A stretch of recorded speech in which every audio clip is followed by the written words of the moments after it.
Shalom. Welcome back. First and foremost, I want to give all glory, praises, and honors to Yahweh by Hashem Yahweh Shai. I want to give double honors to the apostles and elders of Great Millstone. And salutations to you, Acumen, pushing his word in sincerity and in truth. Back with a quick article. And it's fitting that it's from this from this website, the Daily Beast. It's dealing with that zombie juice. It says ultra zombified Israel's crisis is a dire warning to America. All right. So let's get into this article. It says Jerusalem, the massive surge of the zombified infections in Israel, one of the most zombified countries on earth, is pointing to a complicated path ahead for America. And what you see overseas, and I'm bringing this out because what you see overseas is going to happen and take place here in good old Mystery Babylon. All right. You're going to see how these people that take this zombie juice, it's not turning out too good for them, man. It's not turning out too well. So you're going to see more lockdowns, more draconian measures. All right. And this is just really a warning. All right. In case a simpleton come across this video and don't know what time it is, man. All right. Especially if you're an Israelite, according to the Bible, you Negroes, Hispanics, and Native Americans, and you're out here taking whatever this devil tells you and you run with it and you get it. And then you end up in a worse position than you was without even taking it.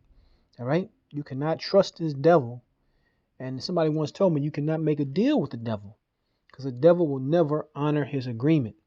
But let's get back into this. It says in June, there were several days with zero new zombie infections in Israel. The country launched its national zombie campaign in December. And you can read the words on the screen, right? Because we know we done lost so-called freedom of speech. It says last year it has one of the highest zombie rates in the world, with 80% of its citizens above the age of 12 fully inoculated.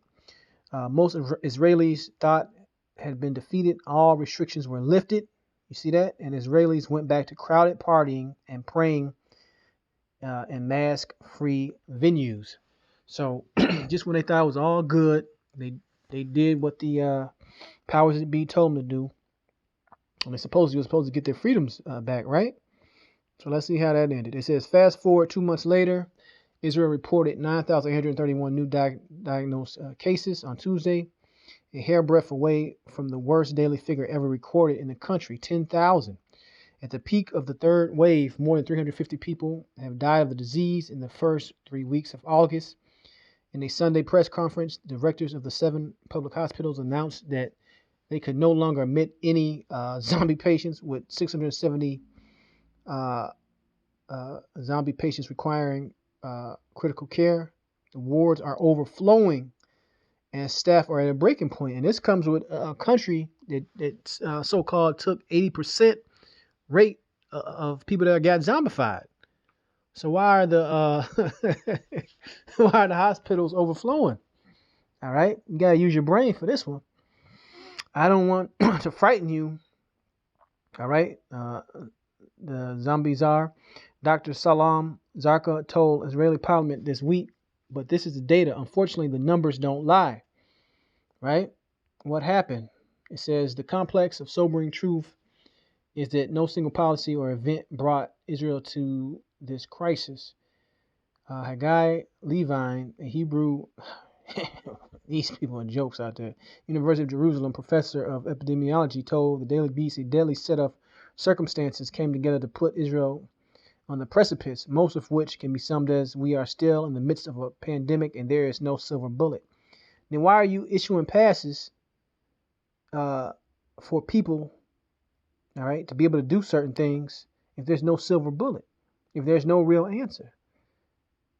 That should tell you that it's an alternative motive. There's another agenda if you got your thinking cap on. And let's get into the scriptures before I get too far out.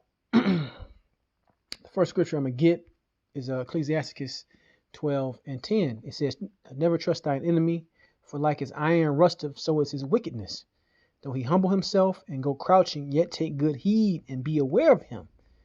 And thou shalt be unto him as if thou hast wiped a looking glass, and thou shalt know that his rust have not altogether wiped away. So you should be conscious that you're dealing with the devil, man.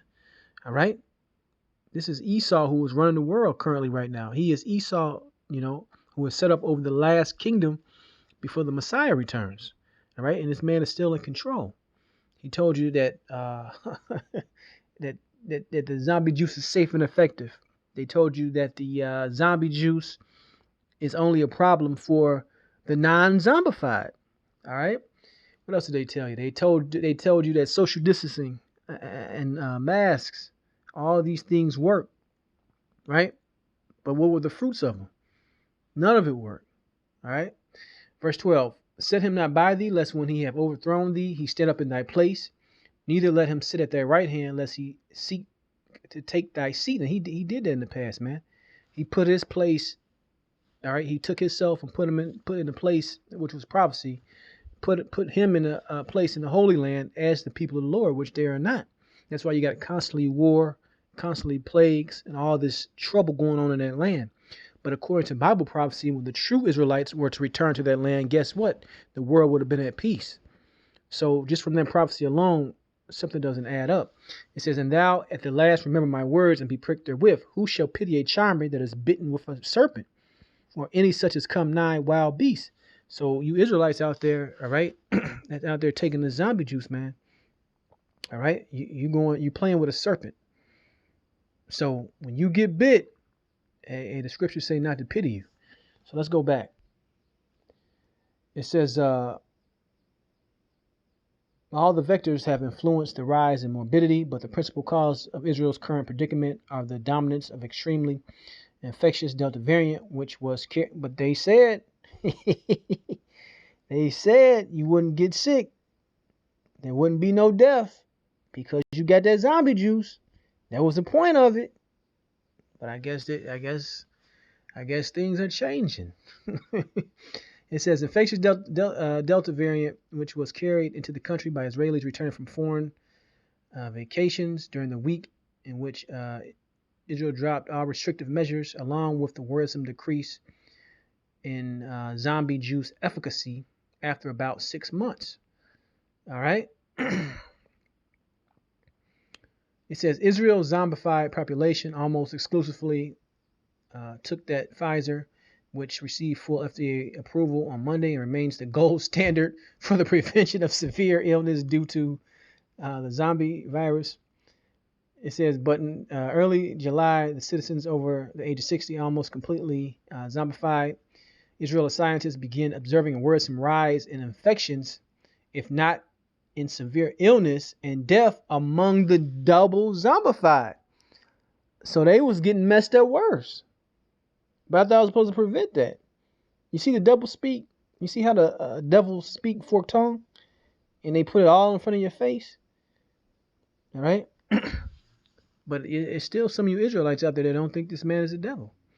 Fully zombified people with weakened immune systems appeared particularly vulnerable to the aggressive variant, man.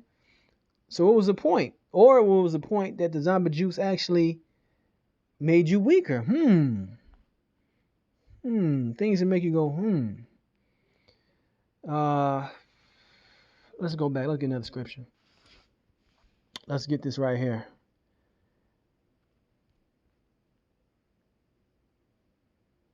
Let's go to Ephesians 5:15. It says, see that you walk circumspectly, not as fools, but as wise, redeeming the time because the days are evil. And then going to that word circumspect, look around, watch, observe, see what's going on. Don't be simple, man, because we are in very perilous times. All right? This devil is making this move. He's throwing logic out the window, and he's really ready to crack skulls, man. He's ready to get down. Even though proof that this whole elaborate zombie juice campaign doesn't work, he's still going to roll it out and hold your feet to the fire if you disagree, right? So let's go back.